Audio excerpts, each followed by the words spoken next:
Hello, everyone. My name is Logan Hart, and I'm very honored to be speaking to all of you here today. And I want to thank you all for showing up here and supporting the great work. What I'm going to be talking to you about today is 3 things that I think can help evolve the natural law perspective. I had a really hard time deciding what to do this presentation on. My original intention was actually to do a very comprehensive delivery of a work that I've actually been working on for a couple of years now. And the more I tried to make that work, the more I realized that that would just be too vast to cover. So I'm just going to focus on what I think is the most important thing that I can say to all of you in context to what everyone else is speaking on as well. So first, a little bit about me. I've been a student of natural law for about 11 years, and I've been teaching it for 3 or 4 of those. I'm the co-creator of The Wizard Factory, which is a spirituality-based podcast founded in the principles of natural law, along with my good friend Brian, who's also speaking here today. So it's a subject that I'm extremely passionate about, and I'm always thinking about and pondering and trying to develop these ideas in a way to make them more useful, because already as they stand, I feel no other body of information has been quite so life-changing as this. So I just have a few things that I think can really help us all grow more together in this community. And this is really just scratching the surface, but this will be the most succinct and potent presentation that I can deliver in this time. So the first point that I want to touch on is that natural law is not limited to just the Hermetic principles. They are certainly a great starting off point, and I see them as extremely foundational to the understanding. But the Hermetic principles are a framework, not a biblical blueprint. And stagnation follows this type of rigid dogmatism that I see very often. And so this is why I'm bringing attention to this, because I think we should be using them as the foundational understanding, but continuing to build on that foundation, discovering new laws, finding new perspectives, and continuing to evolve our understanding of this important topic. So to get into a couple of examples here, first of all, an easy one would be the principle of care introduced by Mark Passio in his natural law presentation. This is his own personal expansion on these ideas. And if you want to learn more about that, I highly recommend going and watching that thing in its entirety. And what that is essentially embodying sort of all of the rest of the Hermetic principles into heart-based intelligence, or what I would say is holistic intelligence. In other words, applying all of the principles, both hemispheres of your brain, your heart, your soul, all of that, and applying it holistically and acting through care. You're not going to see any of that in the Kabbalion, for example. Mark expanded on that himself. Another example would be this idea that Brian Easterday of the Wizard Factory and I have been developing, called awareness creates choice. Very simple idea, but in that those two dynamics are directly tied to each other. So as awareness increases, choice or freedom increases within your own life, the quality of your options. So that would be another example. Or looking at the Trivium, which is the building blocks of how reality is actually created. And this concept can be seen everywhere from Greek philosophy to Norse mythology. But the concept is the same because truth is persistent and universal.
So moving on to my second point.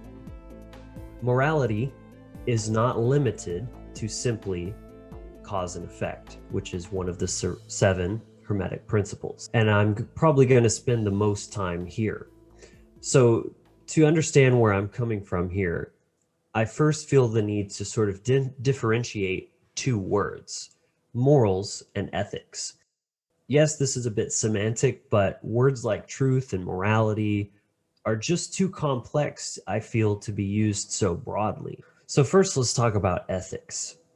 This is something that's more based on something like a code. In the dictionary or something like that, it could show up as abiding by the law, or some sort of fixed code. And these, in the context of natural law, are more easily framed in the negative or apophatic. And these are the things that are universally applicable in all cases. That's what universal means, is applicable in all cases. Or another way of putting it is objective, what many of you know as objective morality. So I'm sort of proposing that that would be more on the ethical side of things. Things such as rape, assault, murder, theft, trespass, actual crimes where there is a victim, in other words. Whereas morals are defined as something more personal, and they can be more easily framed in the positive. The things that you don't have to do, but you generally should do. And this is much more subjective and, dare I say, relative to you, what you feel comfortable with, what is the situation. That's a big one too, is sometimes what is right is relative to the situation, to the variables.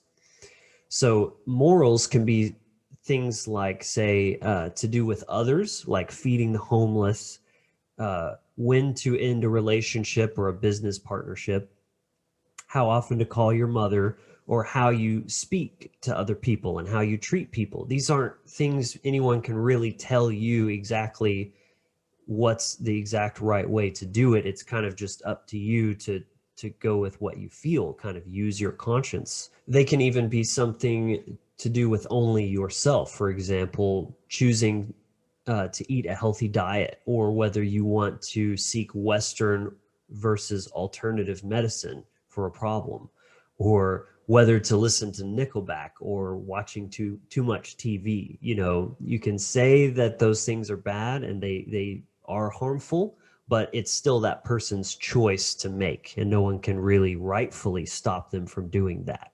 So simply put, morals are what is right for you. So those unethical actions are all violations of individual property rights. That's very important. And they're based upon the metrics of harm and consent.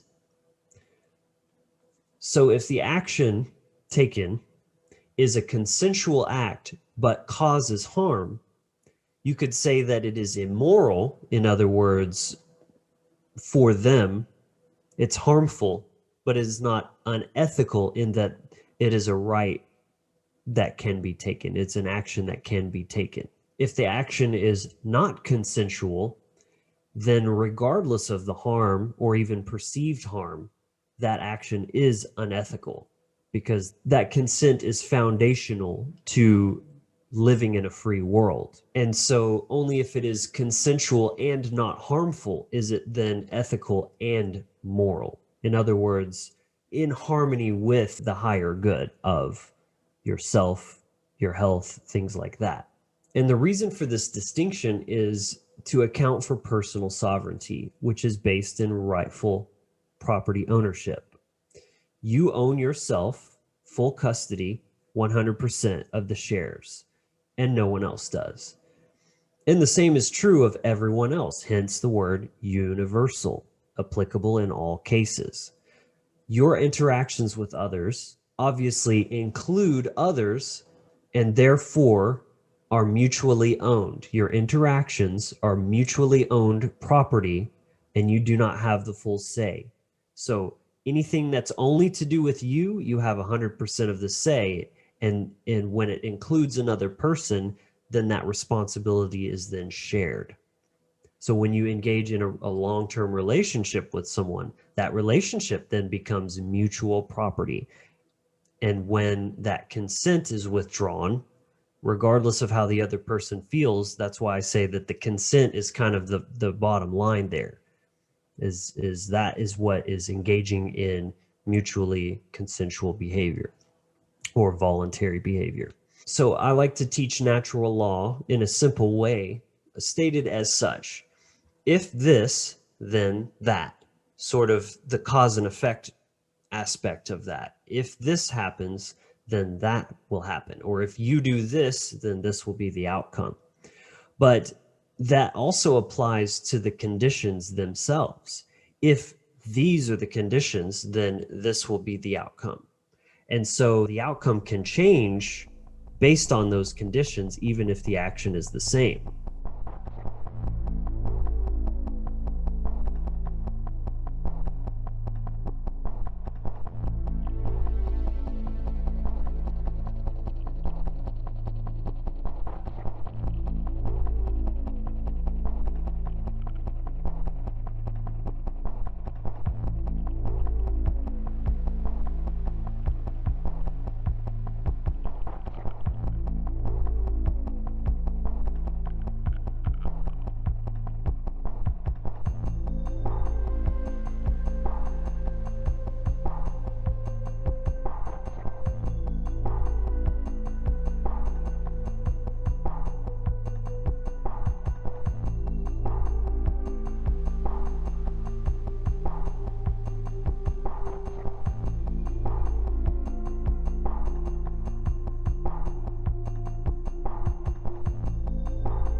So, to touch on the Hermetic principles, to begin with what is most likely most familiar is the approach of, as I just said, cause and effect. Direct consequentialism or karmic law essentially is when you have actions, you're putting that forth into the unified reality field that we all share and engage in, and you are subject to the consequences of those actions. Another way I like to put this is you're free to do anything you want. You're just not free from the consequences of those actions. So it's, you can look at it like a right isn't necessarily an ability and vice versa. This really is a very good place to start, again, with that foundational level of understanding the things you don't do. Beyond that, it's within the realm of freedom and personal choice. So you need to get those down first.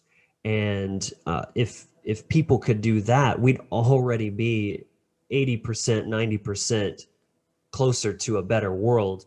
Because in this context, and why this is such an important one to understand, is with the cause and effect here, when you perpetrate one of those actual natural law crimes, you are creating slavery for someone else. So that is the effect of your actions, is creating or enslaving someone essentially. So again, that really is the most important one to understand, but don't stop there. Keep going. You can look at, even within the 7 principles, there are other ones that relate to morality and ethics. For example, the 4th law of polarity. The law of polarity says that everything is dual. Everything has poles. Everything has its pair of opposites. Like and unlike are the same. Opposites are identical in nature, but different in degree. Extremes meet. All truths are but half truths. All paradoxes may be reconciled. So again, extremes meet. Just those 2 words right there really kind of dial in on what I'm pointing at here. Is that we're talking about gradients, variables, dynamics, things that shift and move, because that's what energy is always doing. And these polarities are just how energy is measured. You have the extreme on each end. You can look and see what those are, but there's no actual line between them. There's no point in which it goes from end to middle to end. It's really all just one thing. So, for example, um, even consent and harm have these sort of parameters to them. So you can look at this as, again, where the variables come in, where the different factors, the circumstances come in. You can clearly hear when a person says no. There is no mistaking that. It's, you could mishear it, but it's very clearly in reality. But that doesn't mean that if a person is half asleep or sleepwalking and agrees to something they weren't even aware of, that there's very clearly a gradient of consent here.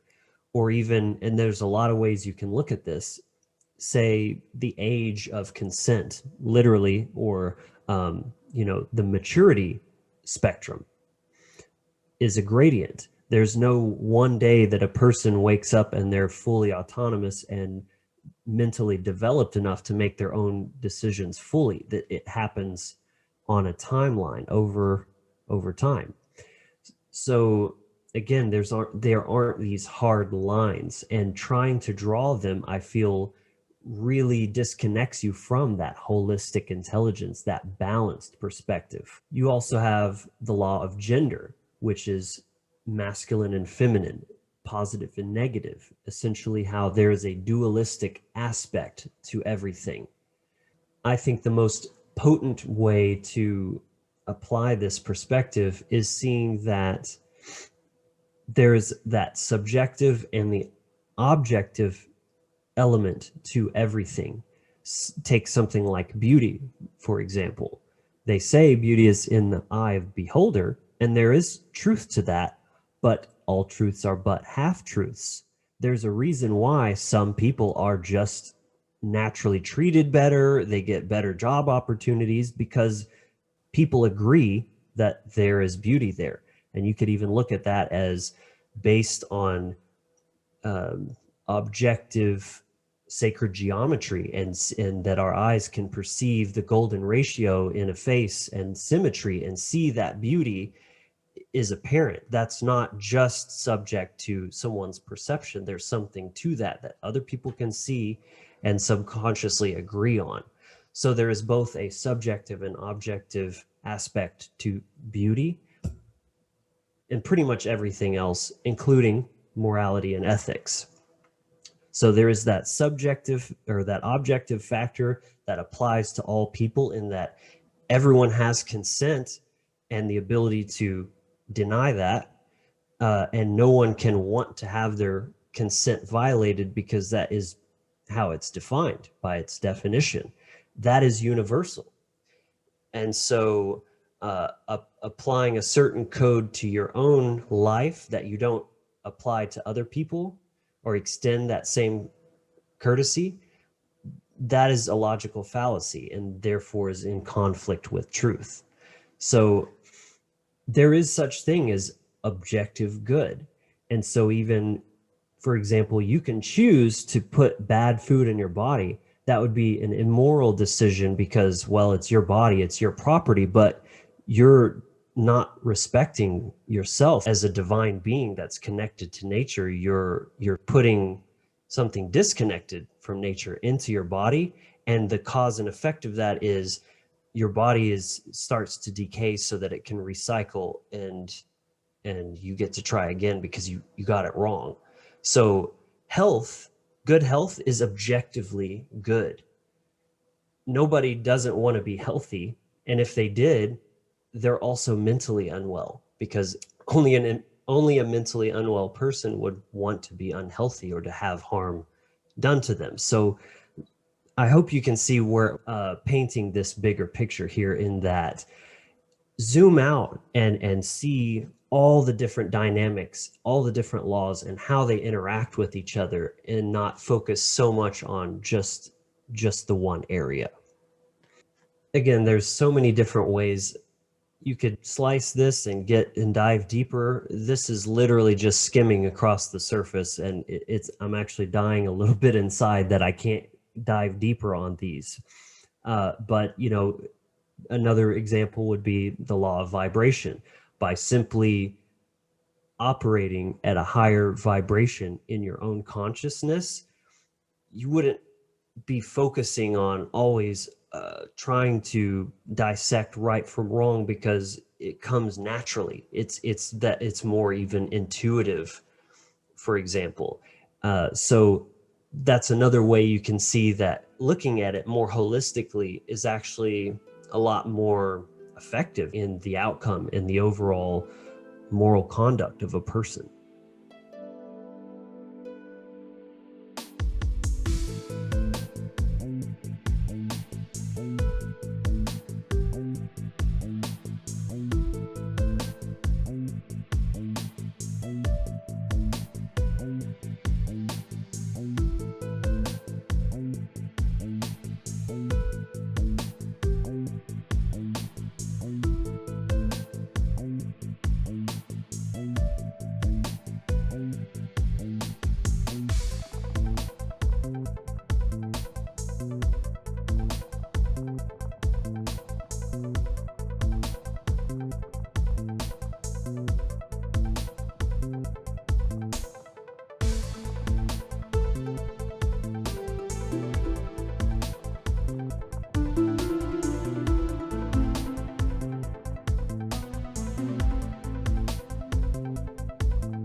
So finally, that brings me to my third point that I want to touch on here, and that is comparing the monotheistic to the animist mindset.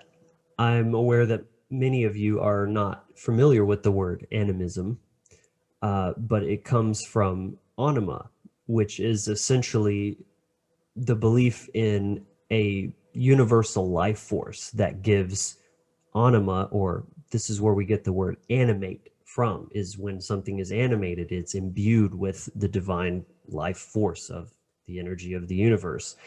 And looking at it from this perspective, in terms of, and in relation to paganism, I see them as different, but still very almost interchangeable as far as words go, because paganism is animism, I guess you could say. So to help break this down, let's look at each of these words a little bit more closely. Monotheism, you have mono meaning one, and theist, which is essentially theology being the study of God. This belief system brings with it what I call the monolithic mind virus.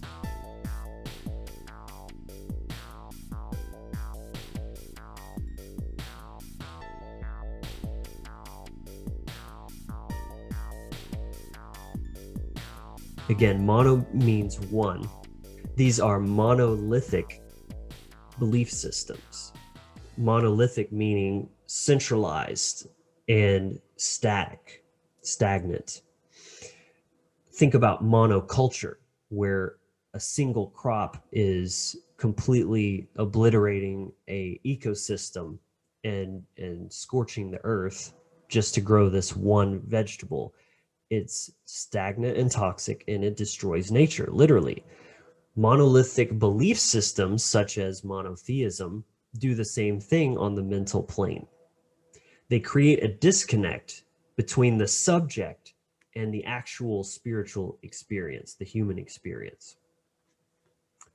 So to me, animism and paganism is essentially observing nature and its laws directly, creating your own scientific experiments, and actually interacting with them.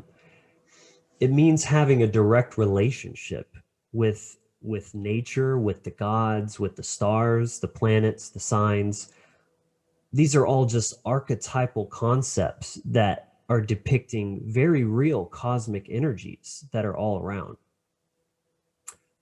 And by all around, I mean out there, but also in here, because as law of correspondence states, as within, so without, and vice versa. This is why something like astrology is such a profound study of human and cosmic psychology, because they mirror each other. And the more you learn about the one, the more you learn about the other. This is all a process of self-discovery, discovering yourself through the universe, discovering the universe through yourself. So treating books and YouTube channels and presentations like Bibles reminds me of Christian denominationalism. It's essentially intellectual masturbation, and it has no basis in reality. So you need to cultivate those relationships with those universal cosmic energies, come to know them, and stop treating books and YouTube channels and any other source of information like a Bible that's just something to be memorized and regurgitated and argued about on the internet. It's about applying it to your own life and using it to empower yourself. And this constant searching of external sources of truth just only goes to show the lack of actual application. Because once you truly start to understand natural law for yourself, you don't need some kind of external rule book or something to live by. There is no such thing as an all-encompassing code that is going to give you the perfect outcome for every single situation. And if it did, why would you want that? That completely defeats the purpose of living your own life and having that experience to discover it for yourself. I just see it as such a distraction that is taking so much away from how this message is being viewed by outside people that may be curious about these things, and then they see the arguing and the very divided cliques of different beliefs and things like that. So to summarize, I can't stress the importance of conducting your own experiments, finding that truth for yourself. Try to put less emphasis on sources outside yourself and just be okay having an experience. And then really take that understanding and that knowledge and take action on it and apply it to your life and allow it to elevate you to be more empowered to create a better and more free world.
So I hope that this has helped broaden some perspectives for some of you. I hope that you found some value in this.